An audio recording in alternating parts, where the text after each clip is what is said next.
नमस्कार दोस्तों, स्वागत है आपका मेरे चैनल गोविंद गोपाल में फिर से एक बार। दोस्तों आज इस वीडियो में हम बात करेंगे फिर से 69,000 शिक्षक भर्ती के बारे में। 69,000 शिक्षक भर्ती के उस कोर्ट ऑर्डर के बारे में जो कल सर्वोच्च न्यायालय के द्वारा सुनाया गया। काफ़ी लंबे समय से इंतजार करने के बाद उस रिजर्व्ड ऑर्डर को कल सुप्रीम कोर्ट के द्वारा सुना दिया गया है। क्या रहा उस कोर्ट आदेश में, ये हम पिछली वीडियो में आपको बता चुके हैं। इस वीडियो में हम बात करेंगे कि उस आदेश के बाद सरकार का क्या रवैया रहा, सरकार की क्या प्रतिक्रिया रही, किसने क्या क्या कहा और शिक्षा मित्रों पर इस आदेश का क्या असर है। चलिए शुरू करते हैं। हम धीरे धीरे एक एक पॉइंट को लेकर बात करेंगे।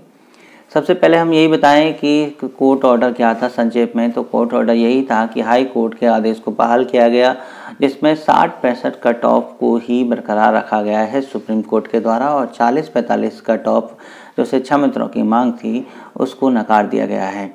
60-65 कट ऑफ ही रहेगी शेष पदों पर भर्ती के लिए भी। पहले जो 31,277 पदों पर भर्ती हो चुकी है, उसके बाद 51 जो अलग शेष पद हैं उन पर भी यही 60-65 कट ऑफ ही रहेगा।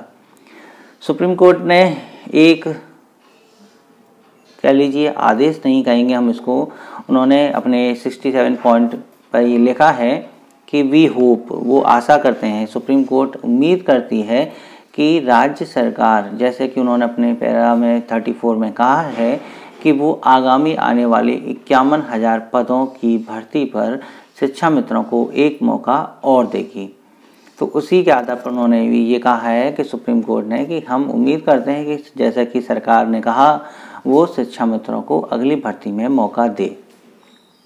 तो कुल मिला के यहाँ यह है कि जैसे सरकारी वकील ने अपने रिटन सबमिशन में जो भी लिख के दिया उसी के अकॉर्डिंग जो है कोर्ट का ऑर्डर आया है। राज्य सरकार की जो वकील थे वो भी यही तर्क दे रहे थे जब बहस हो रही थी कि जैसा भी ये भर्ती जो है 60-65 पे ही होने दीजिए, हम शिक्षा मित्रों को अगली भर्ती में मौका दे देंगे। हम जल्द ही 51,000 पदों की भर्ती निकालने जा रहे हैं। उस समय ये बात की गई थी और लिखित रिटन में भी दी होगी। तो उसी के बेस पर आज जो कोर्ट ऑर्डर आया है, अब अभी क्या है आप उसे पढ़ भी सकते हैं, अपलोड हो चुका है वेबसाइट पर। उसमें भी यही लिखा है कि शिक्षा मित्रों को अगली भर्ती में एक अवसर और दिया जाए।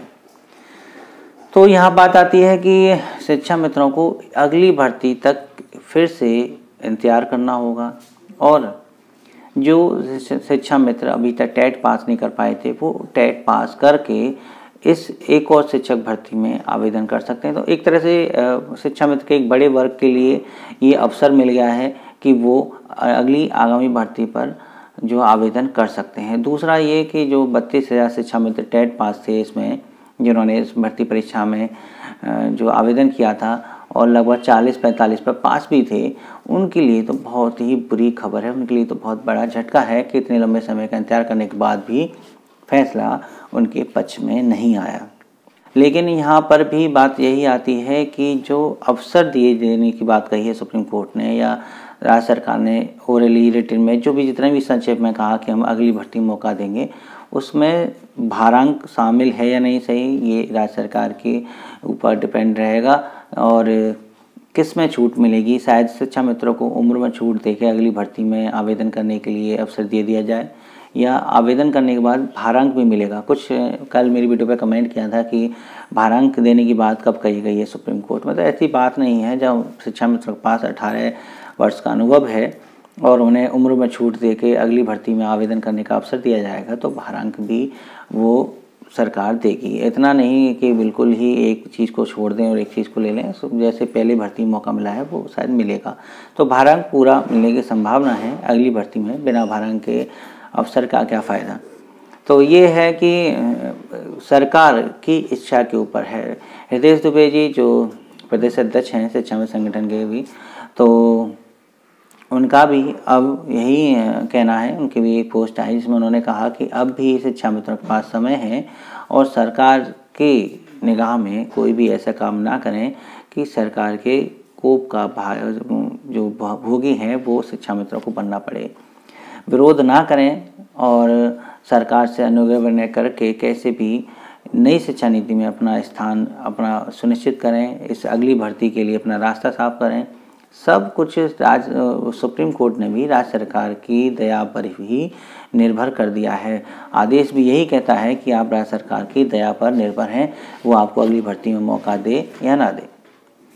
यहाँ बात हम करें कि अगली भर्ती में जो 51,112 पदों पर होगी, उसमें शिक्षा मित्रों को आवेदन मौका मिलेगा। 8,018 शिक्षा मित्र पहले इस सेक्शन में लग चुके हैं 31,277 भर्ती में, और बाकी के जो 32,629 हैं उनको इस भर्ती के लिए और इंतजार करना पड़ सकता है। इस भर्ती में उनका सिलेक्शन नहीं हो पाया है।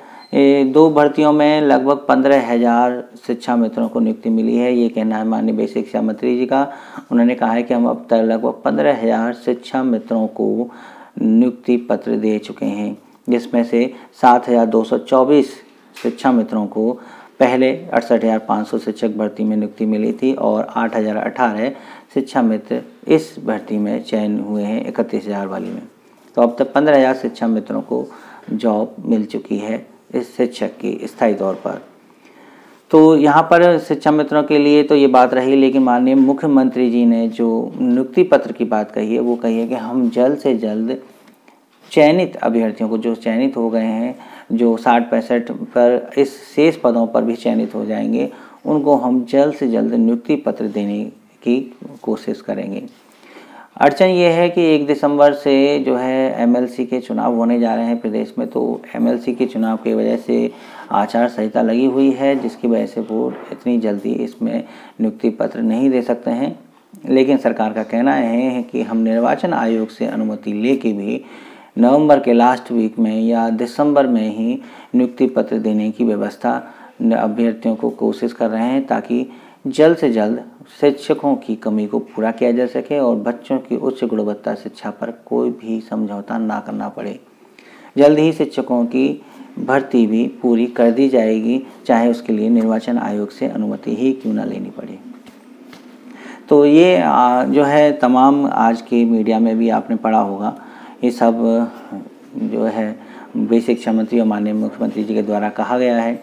लेकिन शिक्षा मित्र अब आगे की अपनी अगली रणनीति क्या बनाते हैं, उनके पास 2 रास्ते होंगे।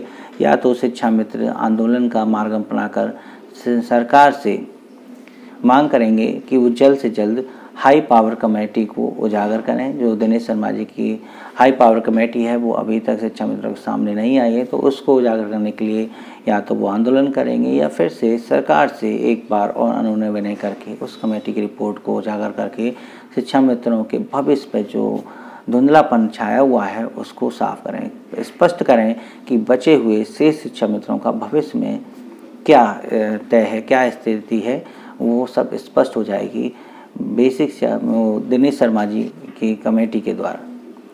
तो दोस्तों बस ये थी आज की खबर, और हम ऐसे ही खबरें आपके लिए लाते रहते हैं। बेसिक शिक्षा से जुड़ी खबर, शिक्षा मित्रों से जुड़ी खबर और निष्ठा ट्रेनिंग से जुड़ी खबर। मॉड्यूल 7 के प्रश्नोत्तरी के हल देखने के लिए आप हमारी वेबसाइट www.gopitgopal.com पर जाके विजिट कर सकते हैं। लिंक डिस्क्रिप्शन में दे रखा है, आप वहाँ जाके भी विजिट कर सकते हैं और ट्रेनिंग को पूरा करके 10 में से 10 नंबर प्राप्त कर सकते हैं। हम आपसे अगली वीडियो में फिर मिलेंगे, लेकिन उससे पहले जाने से पहले आप हमारे चैनल को सब्सक्राइब जरूर करें, बेल आइकन को जरूर दबा दें और वीडियो को प्लीज़ लाइक कर दीजिए और शेयर कर दीजिए अपने अन्य दोस्तों के साथ। हम आपसे विदा लेते हैं, तब तक के लिए टेक केयर, नमस्कार।